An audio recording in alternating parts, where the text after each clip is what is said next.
We are having such a good time today in the Napa Valley at one of the first winery in Napa Valley. Charles Krug and Jim is here giving us the guided tour. Does everybody get this guided tour? Everybody that walks in the okay. door. Even the delivery man's getting tired of the same story every day. Again, Jim? Again. Oh. And this is the cabana that we're in. You guys have several of these where you can sit outside, sip on some wine, maybe have some small bites or what have you, right? Yeah, this has been part of actually the overall improvements of the winery over the last couple of years. These cabanas actually started as an employee suggestion. Oh, really? And it was a really cool project that we undertook that we actually wanted to make every employee feel like they were engaged in some of the things we did at the winery. So we put it out there that the entire company, 140 some odd people, could all be part of something that they wanted to offer, suggest, change, fix, do differently. Right. So this was just a big lawn that did have a little picnic ground for pizza. And that was it. I mean, it was just lawn. Nice. And so one of my staff, I'll even name her Annie, had the basic idea. She goes, we should put some cabanas out there with a couple bocce courts, and so what we wanted to do to engage the staff was that you had to come up with a plan, an idea, a plan. You had to put together a cross-functional team. So it wasn't just your idea. Right. You had to bring in other departments and other people and teamwork. So just engaging as many people as you could. She had a group of another tasting person, a person from finance, a couple from production, and they came up and you had to put together a P&L. Right. It's like, all right, we're going to do this. We'll get some costs on what it's going to cost us. Oh wow. Yeah.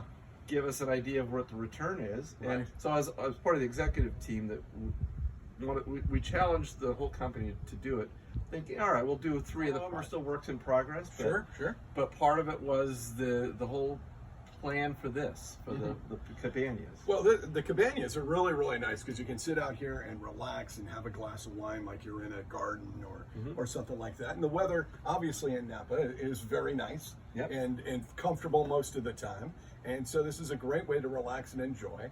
And if you have a nice place to sip on wine, you're probably going to stay a little longer, right? Hopefully buying lots of wine and joining in my wine club. And you're going to drink more wine, so that's great. You just poured this, and what did you pour? So this is the 2016 vintage selection. Okay. So what this always represents is we've been making this wine consistently since the 1944 vintage. Oh, wow. It is our hallmark Cabernet. Okay. Typically, it's the best blocks are selected by the winemaker. They're put into separate barrel program. Then the barrels are identified as like these are the premier barrels of this program. They're put into the other new French oak barrels and barrel aged an additional year longer than most of our Cabernets. So 16 is the current vintage that we're pouring in the tasting room. But it always represents the single best Cabernet, 100% Cabernet that we do every year. It always has the traditional red stripe on it. It's had that since the late 50s. It's our signature of the best. So this is, this is a great wine to end our tasting with. Yeah, this is terrific. It tastes just superb. Yeah. It has a superb taste to it. And just... kind of a fruit forward. I'm tasting a little bit of like berries or cherries in there. Yeah, no, it's I always let my guests come up with their adjectives. Okay, all right. I used to ban adjectives from my winery. Okay, all right. Because I don't want to sit here and suggest what you're going to taste. I want you to use your words. Well, I think that's good. I mean, it's kind of like if somebody tells you this prime rib, I prepared it this way and it's going to taste that way, then you're kind of colored by that perception, right? Yeah. Where if you taste it, then in your own words and your own feelings and senses are going to taste the wine instead of, because some people will go, well, I didn't taste that, so is there something wrong with me? So I'm going to just agree with what they just said.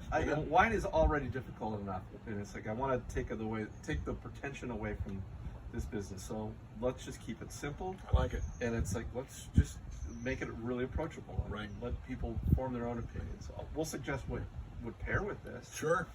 And then we'll tell you what we get when we taste it. Now, what would you pair with this? this? Oh, this is a bone-in ribeye. That's what I was thinking. I like this guy. With cream spinach and Yeah. and have a defibrillator fired up. So. Oh, it is great. Jim, I want to thank you so much for taking a lot of your time today to spend with us and show us around what Charles Krug is all about, the Mondavi family history. To me, they're the first family of wine in California, if not the nation. And so this is great. I mean, several generations of Mondavi. We're on the fourth, fifth, The sixth? fifth generation was born about 4 months ago. Okay. So, little Carlos, Mondavi Cordoba is... He's already making wine. That's incredible. It's like he's already got his own brand out. And one of the basic tenets that we have put in place is that this will be a multi-generational wine operation. We have no intention of ever selling I them. think the pressure they must feel to meet the legacy of what has already happened before them, generations before them, must be immense. That must be something that is constantly on their mind to continue that legacy of the Mondavi. There's a great quote that I'll quote. He's the head of our national sales. Okay. Often uses. He goes, there's a reason that the rear view mirror is smaller than the windshield. Ah, yeah, that's a good one. And so I love that saying because it's Right. like we have to honestly, tip our hat to the heritage of our brand. Our ancestors. But we also need to look forward to what's next. Right. And that's why it's such an exciting time here that there's a lot of new innovative ideas and things that we're doing to take this to the next level. Right. So Yeah. All right, and I have a quote, and you can take it from me. You can use it everywhere you go. The best is next. exactly. Okay, that's what I think is going on here. Charles Krug Winery. And Jim, folks can find you on social media before they plan a trip maybe to Napa Valley. How can they find you? So on Instagram, we're Charles Krug Winery. On Twitter, we're Charles Krug Wine. Facebook, it's also Charles Krug Winery. Right. You can also look at charleskrug.com Right. for all of the events and all of the things we have going on. It's just, it's a great time to be here and be in Napa Valley and be part of reopening California and the world. So. All right. All right, cheers. Thank you so much for showing us around. We've had a lot of fun today at Charles Krug Winery, the oldest winery in Napa Valley. It's Rex on the road. Grab a glass today.